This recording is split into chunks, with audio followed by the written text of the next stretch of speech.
सुरू झालेला आहे.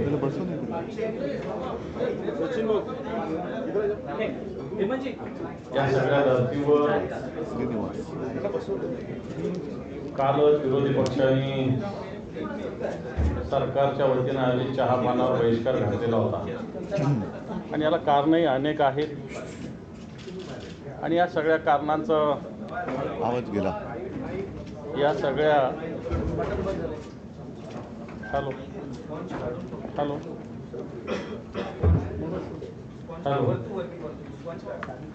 या सगळ्या कारणावर पत्रकारांशी बोलण्यासाठी, कारण हे सरकार येऊन 2 वर्ष होत असताना हे सरकार कशा पद्धतीने या राज्याच्या विरोधात, शेतकऱ्यांच्या विरोधात, कष्टकऱ्यांच्या विरोधात, युवकांच्या विरोधात आहे.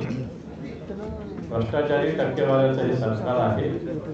मग त्या विषयावर या अधिवेशनात महाविकास आघाडी असेल, शिवसेना असेल, कशा पद्धतीनं भूमिका मांडणार आणि शेतकऱ्यांची आणि ओव्हरऑल महाराष्ट्राची सद्यस्थितीवर आपल्याशी संवाद साधण्यासाठी शिवसेना पक्षप्रमुख माननीय उद्धवजी ठाकरे साहेब आज शिवालयात आलेले, सोबतच शिवसेना नेते, विधानसभेचे सदस्य माननीय आदित्यजी ठाकरे साहेब, सुनीलजी प्रभू, अजयजी चौधरी, सचिन भाऊ, सर्व आमदार मंडळी इथं आहेत. नितीनजी आहेत, उदयजी आहेत, कैलासजी आहेत, लटकेताई आहेत, ठाकरेताई आहेत. मी सगळ्यांचं स्वागत करतो आणि माननीय उद्धवजी ठाकरे साहेबांना विनंती करतो की आपण पत्रकारांशी संवाद साधावा.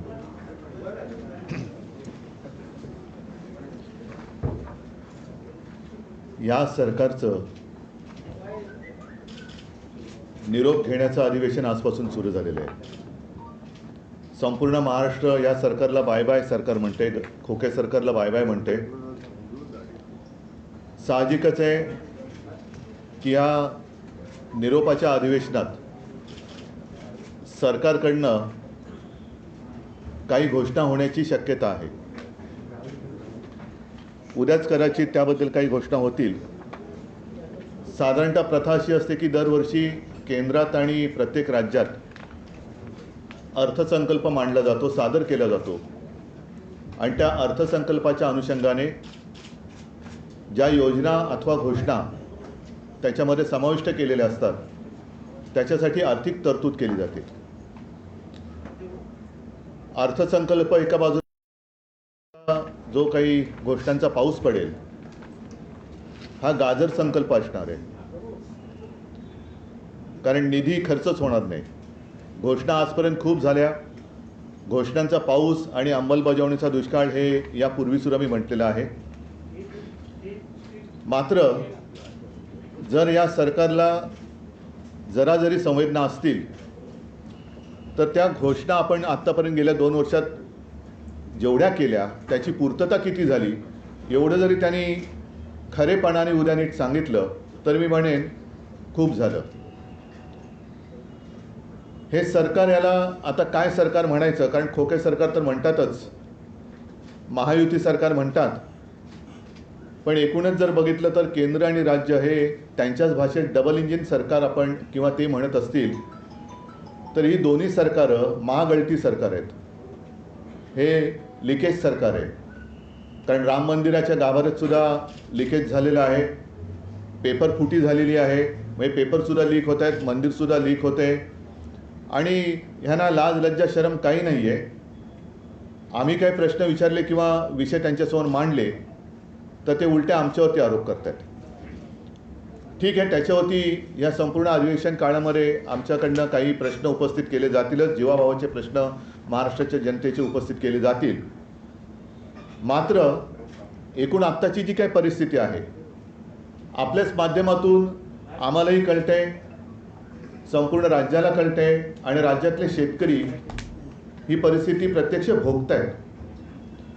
ज्या काही बातम्या येत आहेत ही आता गेल्या आठवड्यात टाइम्स ऑफ इंडियामध्ये आलेली बातमी आहे. त्याच्यात त्यांनी म्हटलं आहे की साधारणतः सरासरी जर का आपण बघितलं तर रोज एक शेतकरी फक्त अमरावती जिल्ह्यामध्ये आत्महत्या करतोय. एकूण तुम्हाला सर्वांना आठवत असेल की हे घटनाबाह्य सरकार जेव्हा अस्तित्वात आलं तेव्हा घटनाबाह्य मुख्यमंत्र्यांनी जाहीर केलं होतं की यापुढे राज्यातील एकही शेतकरी आत्महत्या करणार नाही. त्यांच्यापुरतं ठीक आहे, कारण त्यांची पंचतारांकित शेती आहे, असा राज्यात नव्हे देशात दुसरा कोणताही शेतकरी नसेल की जो हेलिकॉप्टरने स्वतःच्या शेतात जातो आणि पंचतारांकित शेती करतो. विशेषतः अमावस्या पौर्णिमेला वेगळं पीक काहीतरी काढतात असं माझ्या कानावर आहे.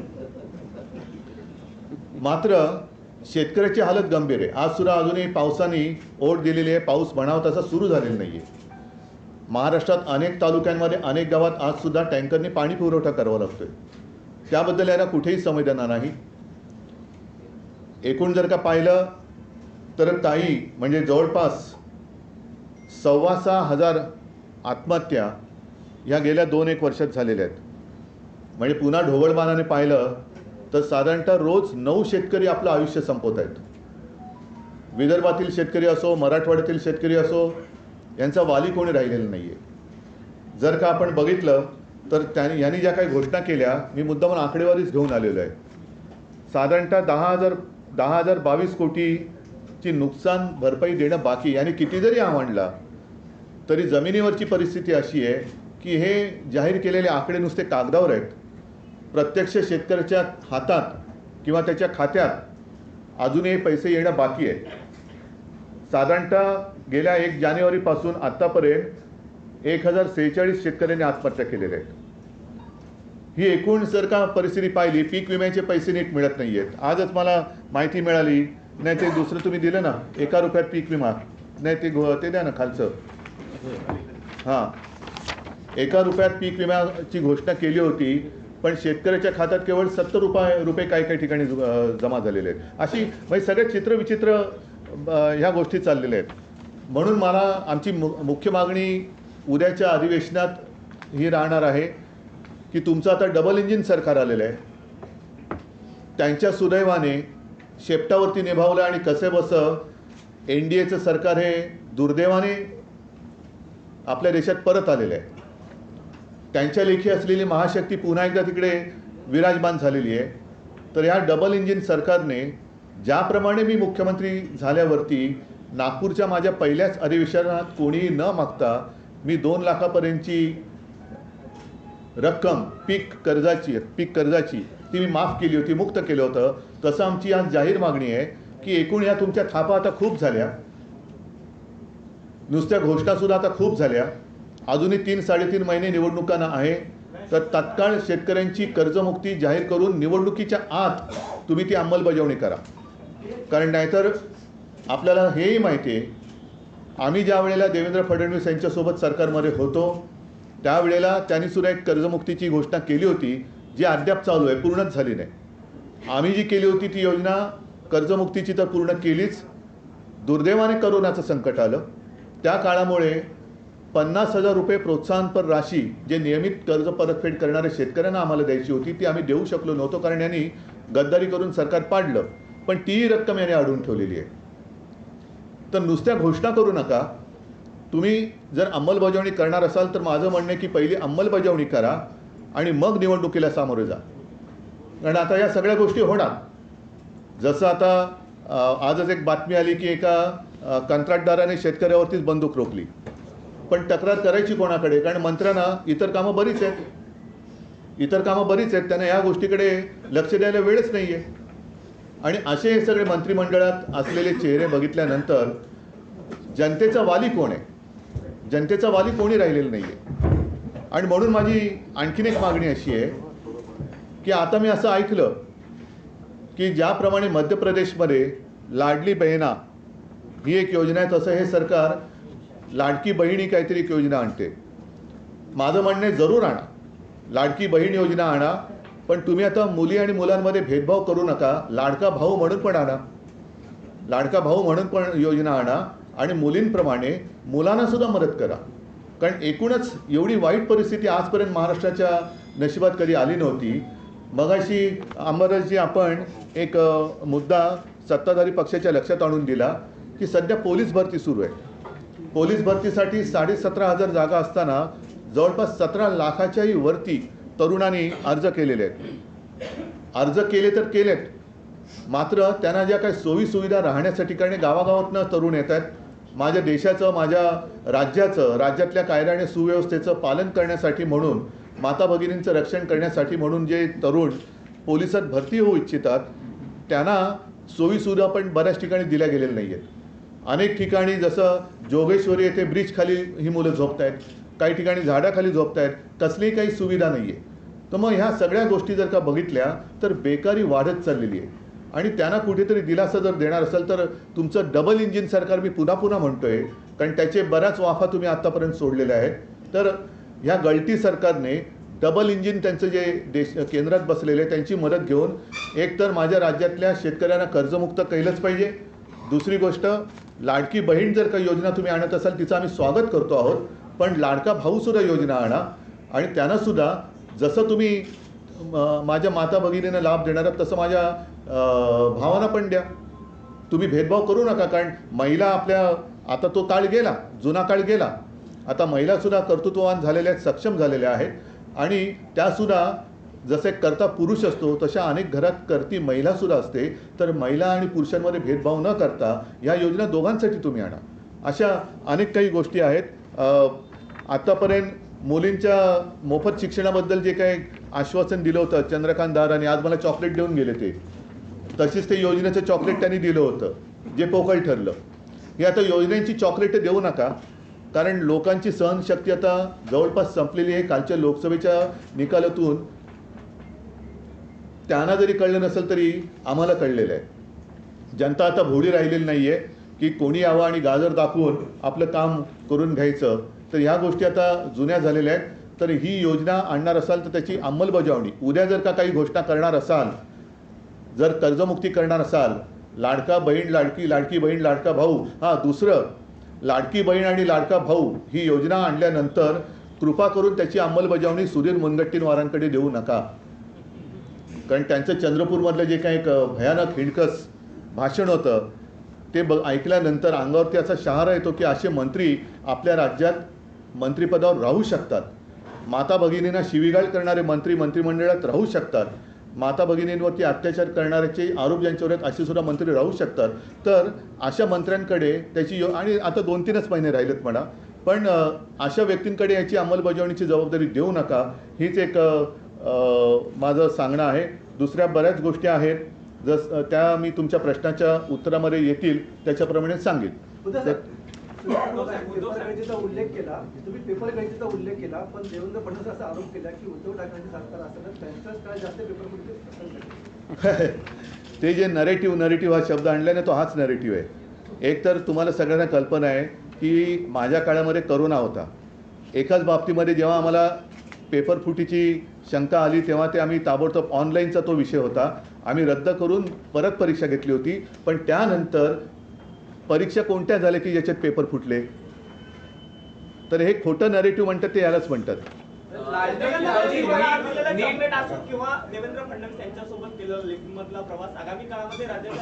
आता लिफ्टमध्ये मी आणि देवेंद्र फडणवीस एकत्र होतो.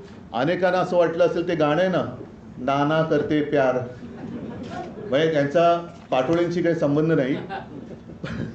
नाना करते प्यार म्हणून तुम्हीच हे कर बैठे असं काही नाही आहे. ती एक योगायोगाने झालेली अनौपचारिक भेट होती. आणि म्हटलं तर असं म्हणा, मगाशी कुठे दिनेश मग बोलले की भिंतीला कान असतात आणि लिफ्टच्या भिंतीला कान नसतात. त्याच्यामुळे तुम्ही चांगली सजेशन केली की यापुढे आमच्या गुप्त बैठका आम्ही लिफ्टमध्येच करू. उद्धवजी, पुणे विद्येचं माहेरघर आहे, मात्र गेल्या काही दिवसांमध्ये ड्रग्सचं प्रमाण एवढं वाढलं आहे, पुण्यामध्ये असेल किंवा नाशिकमध्ये असेल, यावर कोणतेही उपाय केले जात नाही आहे. पूर्ण राज्यातून मुलं शिकण्यासाठी फक्त पुण्यात येतात आणि खूप चुकीच्या पद्धतीने हे जात आहे, कारण का पब आणि ड्रग्स ही संस्कृती आता पुण्यात सुरू झाली आहे. ह्याच्या मुळापाशी जावं लागेल आणि तोही मुद्दा अधिवेशनात आम्ही जोरात उठवणार आहोत. पुण्यामध्ये त्याबद्दल आंदोलन तर आम्ही करतोच आहोत, परंतु सरकार एका सत्तेच्या नशेच्या धुंदीत आहे. त्या धुंदीतनं त्यांना खाली आणावं लागेल, कारण महाराष्ट्र पूर्ण नासवण्याचं काम होतं. हे ड्रग्ज येतात कुठून? मध्ये मध्ये ज्या बातम्या येतात त्या कुठल्या तरी गुजरातच्या एकाच पोर्टवरती हे ड्रग्ज सापडले जातात. माझ्या कानावर असं आलं आहे, त्याची सत्यता अजून पटवून घ्यायची आहे की मध्ये एखादी कुठली तरी कन्साइनमेंट पकडल्यासारखं दाखवत, पण इतर वेळेला हा कारभार मोकाट असतो. तर हे ड्रग्ज येत आहेत कुठून? काही आपल्या राज्यामध्ये केमिकलचे जे बंद झालेले कारखाने आहेत तिथून याचा काही सोर्स आहे का? मग याच्यासाठी उद्योगमंत्री काय करत आहेत का? त्यांचे वेगळे काही उद्योग सुरू आहेत. तर हे बंद असलेले कारखाने इकडे कोण इन्स्पेक्शन करतंय का, यांचे जे काही कारभारी आहेत, अधिकारी आहेत, ते तिकडे पाहतायत का, अशा अनेक गोष्टी आहेत. पण हे जे काय ड्रग्सचं प्रकरण आहे, मला असं वाटतं याच्यामध्ये सर्व पक्षीयांनी, कारण ही महाराष्ट्राची पिढी आणि महाराष्ट्राचं भवितव्य नासवणारी गोष्ट आहे ड्रग्स. त्याच्यामध्ये केवळ आम्ही सत्तापक्ष आणि प्रतिपक्ष असं न करता सगळ्यांनी एकत्र येऊन हा विषय खणून काढला पाहिजे. मग त्यांचे कोणी सगळे सोयरे असतील, कोणाचे सगळे सोयरे असू द्या. मध्ये त्या एक ते नाव कुठलं गाजलं होतं, ललित पाटील. पुढे काय झालं, खरं खोटं आलं पाहिजे बाहेर. तर त्याच्याबद्दल सुद्धा साहजिकच आम्ही या अधिवेशनात पाठपुरावा करू. पण हा सुद्धा केवळ आम्ही प्रश्न विचारतो म्हणून तुमच्याच काळात जास्त ड्रग्सचं वितरण झालं असं काहीतरी फालतू उत्तरं नको आहेत. ह्याच्या मुळापर्यंत जा आणि मुळं खडून काढा. प्रकरणामध्ये जे परीक्षेचे पेपर लीक झाले त्यामध्ये महाराष्ट्रात जर पाहिलं तर अनेक व्हॉट्सअप ग्रुपच्या माध्यमातून विद्यार्थी त्याला बळी पडलेले आहेत. दलालांचं मोठं रॅकेट. व्हॉट्सअप इंडस्ट्री सगळ्यात मोठी कोणाची आहे? व्हॉट्सअप इंडस्ट्री, सगळी इंडस्ट्रीज मी म्हणतो त्याला, सगळ्यात मोठी कोणाची आहे? होना चाहिए, बिल्कुल होनी चाहिए एक्शन. आणि असे अधिकारी जागेवर राहता कामा नये. जे कर्तव्यात कसूर करतात त्यांना निलंबित केलं गेलंच पाहिजे. मी तर म्हणेन सेवामुक्त केलं पाहिजे.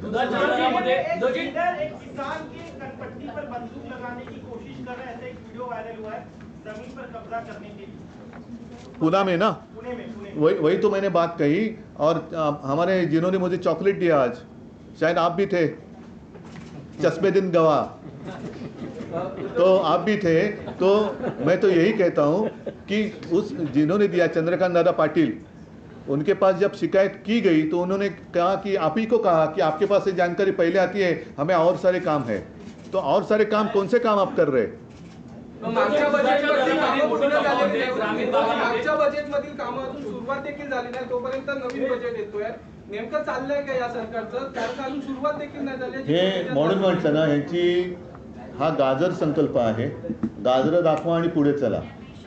पण आता ते चालणार नाही. उद्या एकूणच्या थकबाकी आणि याची होती ना, अनिल परवांची सूचना चांगली आहे की मी तर म्हणेन उद्या काही घोषणा करण्याच्या आधी आजपर्यंत या लोकांनी ज्या काही घोषणा केल्या त्यांची प्रत्यक्षात अंमलबजावणी किती झाली याची एक श्वेतपत्रिका काढा. आणि मला खात्री आहे की ती श्वेतपत्रिका नुसता कोरा कागद असेल.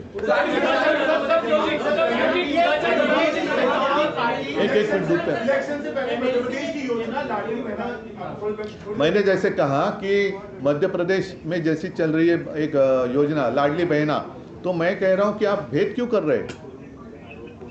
मेरा लाडला भाई भी करो ना, लाडला भाई भी करो, लाडली बहना भी करो. लाडली बहना का हम तो स्वागत करते हैं, स्वागत करते हैं. लेकिन हमारे कई सारे भाई बिना काम के रास्ते पर भटक रहे हैं, वो क्या करेंगे? तो लाडली बहना के साथ साथ लाडला भाई भी लाइए. आपकी महाशक्ति वहाँ से फिर से दुर्भाग्य देश का विराजमान हुई है, तो ले लो उनकी सहायता. और लाडला भाई भी योजना लाइए. एक आलो ग्रामीण भागात शेतकऱ्यांना 27 रुपये दूध मिळत आहे, भाव मिळतो त्याचा. मात्र मुंबईमध्ये 54 ते 55 नाही. आज मला जी माहिती मिळाली की दुधाची भुकटी सुद्धा ही जवळपास इम्पोर्ट ड्युटी कमी किंवा माफ करून आयात केली जाते. त्याच्यानंतर दुधाची भुकटी पावडर, दूध पावडर ही आयात केली जाते. मी जेव्हा मुख्यमंत्री होतो तेव्हा आपण ती भुकटी ही आपल्या कुपोषित बालकांना मोफत वाटण्याची एक योजना आणली होती. आता ती आयात करावी लागते. आणि इथे तर दुधाचे भाव म्हणजे जे दूध उत्पादक जे शेतकरी आहेत त्यांच्या पोटावरती पाय हा. जसं कांदा उत्पादकांना तुम्ही निर्यात बंदी केली तसं या शेतकऱ्यांचं दूध किंवा दुधाची पावडर याची काही हे न करता तुम्ही त्यांना आयात शुल्क कमी किंवा रद्द करून, ती आता कन्फर्म करतो मी, आयातीची परवानगी दिली जाते. त्याच्यानंतर सूर्यफूल आणि मोहरीचं पण जवळपास 3 लाख टन तेल हे आयात शुल्क न लावता हे आपण आणतोय. मग हेही शेतकरी मेले. मग सरकार आहे कोणाचं? एक तर तुम्ही नुसत्या घोषणा करताय, शेतकऱ्यांना कुठेही मदत मिळत नाही आहे, विम्याचे पैसे मिळत नाही आहेत. आता काल परवाकडे घटनाबाह्य मुख्यमंत्र्यांनी प्रशासनाला आदेश दिले 5 दिवसात नुकसान भरपाई करा.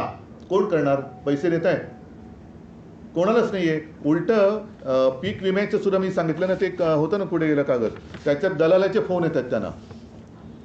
पैसे तुम्हाला मिळवण्यासाठी. हे सगळं आम्ही आमचं सरकार आल्यानंतर खणून काढणार आहोत. एक मिनिट. आपने कहा लीकेज की सरकार है, महाराष्ट्र में भी नीट का मामला जो है सामने आया लातूर में, इसको लेकर क्या कहेंगे? नहीं, मैंने कहा ना कि ये तो लीकेज सरकार है, ऊपर भी और नीचे भी. राम मंदिर, रामलला जहाँ इन्होंने विराजमान किया, वहाँ के जो संत है उन्होंने कही है बात कि वहाँ भी लीकेज है. तो इनकी सरकार तो लीकेज की सरकार है और ये कारोबार नहीं संभाल सकते, मंदिर नहीं बांध सकते ठीक से, कारोबार नहीं संभाल सकते. क्यों हम उनको वोट करें?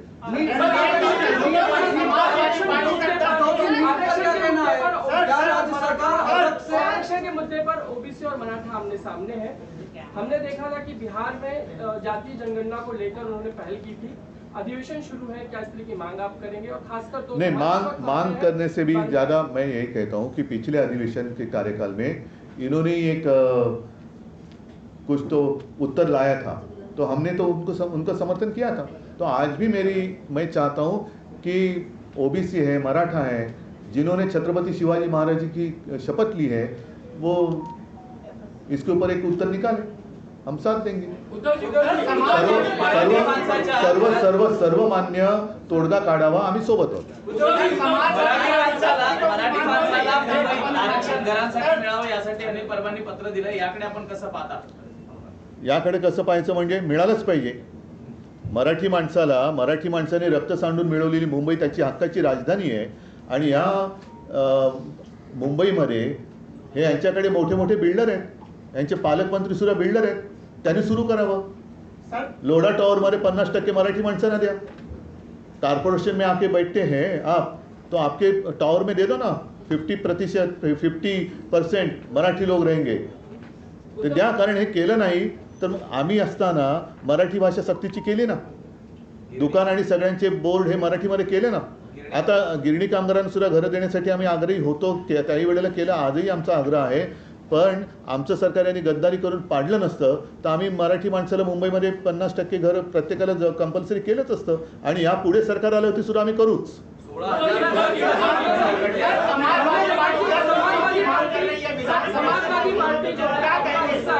समाजवादी पार्टी आपका हिस्सा है, वो मांग कर रहे हैं कि 5% आरक्षण जो महाविकास आघाड़ी उस वक्त आघाड़ी सरकार ने दिया था, वो हमारी मांग मान ली जाए तो ही आगे जाकर आपके साथ काम कर पाएंगे. यह वो आसमानी की मांग है. पहले प्रधानमंत्री जी क्या करना चाहते हैं, क्या करेंगे?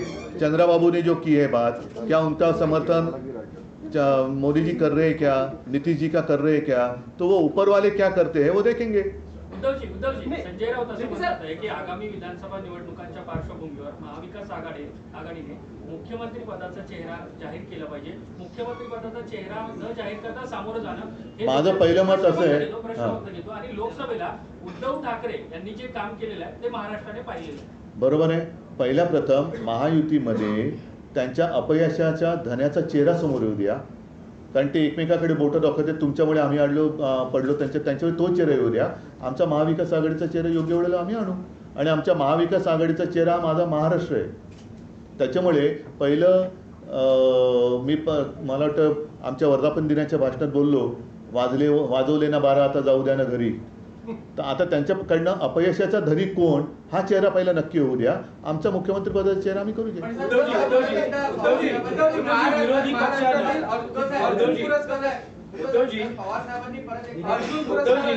अर्जुन पुरस्कार शिवछत्रपती पुरस्कार हे महत्त्वाचे पुरस्कार महाराष्ट्रातील आंतरराष्ट्रीय खेळाडूंना दिले जातात. त्यांची थेट नियुक्ती शासनाच्या नोकरी संदर्भात केली होती. मात्र गेली 7 वर्ष झाली त्यांच्या नियुक्त्या झाल्या नाहीत. त्या खेळाडूंना आता आपले पदक परत करण्याची वेळ आली आहे. बघा, हे ज्या गतीने सुरत, गुवाहाटी, गोवा पळाले तर त्यांनाच आता एक चांगला पुरस्कार या निवडणुकीत जनता देईल. पळपुटा पुरस्कार. आणि त्याच्यानंतर हे त्यांच्या हक्काचे जे कर्तृत्वाचे पुरस्कार आहेत ते आमचं महाविकास आघाडीचं सरकार आल्यानंतर आम्ही जरूर त्यांचा आदर मानतो.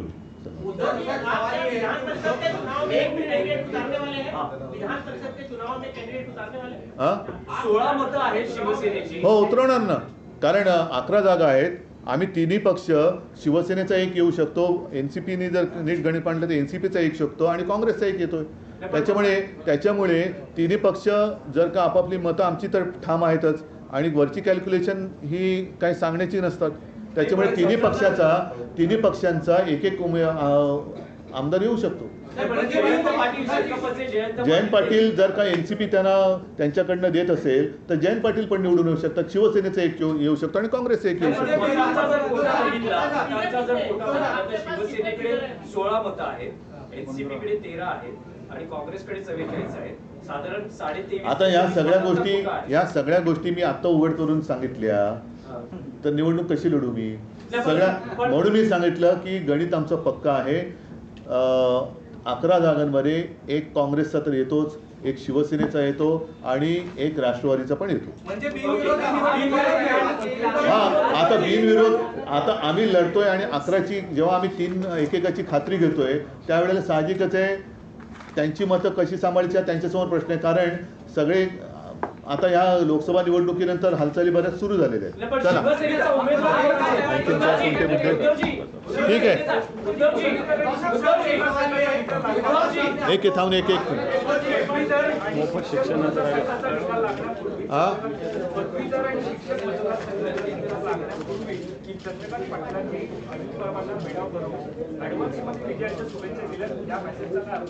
म्हणून मी म्हटलं ना की येती विधान परिषदेची जी निवडणूक आहे, जर निवडणूक झाली तर गमतीशीर होणार आहे. पेढे गुप्तपणाने कोण कोणाला भरवते ते तुम्हाला कळेल. ठीक आहे चला, नाही पक्षाचा असेल आणि सगळ्यांना धन्यवाद देतो. आजपासून ह्या महायुतीच्या किंवा महागळती सरकारच्या निरोपाच्या अधिवेशनाची सुरुवात झालेली आहे. आपण सर्वजण त्यांना भरलेले किंवा रिकाम्या हृदयाने निरोप देऊया आणि पुढच्या निवडणुकीसाठी. एक प्रश्न आहे, मध्यंतरी पवार असं म्हणाले होते की जे आमदार त्यांचे सोडून गेलेले आहेत, जिथे सहकार्याची भूमिका असेल अशांना परत घेण्यासंदर्भात विचार होईल, पक्षात चर्चा होईल, ज्यांची आवश्यकता आहे अशांना पुन्हा पक्षात घेतलं जाईल. पण तो त्यांच्या पक्षांतर्गत प्रश्न आहे, मी काय करणार? नाही पवार साहेबांनी त्यांच्या पक्षांतर्गत त्यांच्या पक्षाचा विचार मांडलाय. माझ्या पक्षाचा मी मांडलेला आहे आणि या पुढे सुद्धा मांडेल. त्याला सगळ्यांना धन्यवाद. हा, जय हिंद, जय महाराष्ट्र.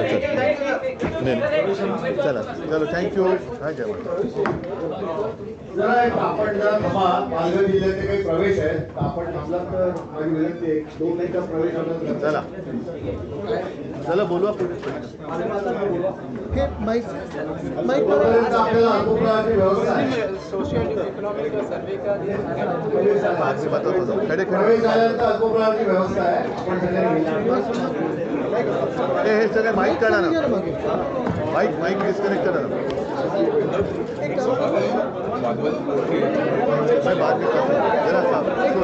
हे काढा जरा हर्षद. ठीक आहे, आलो परत येतो.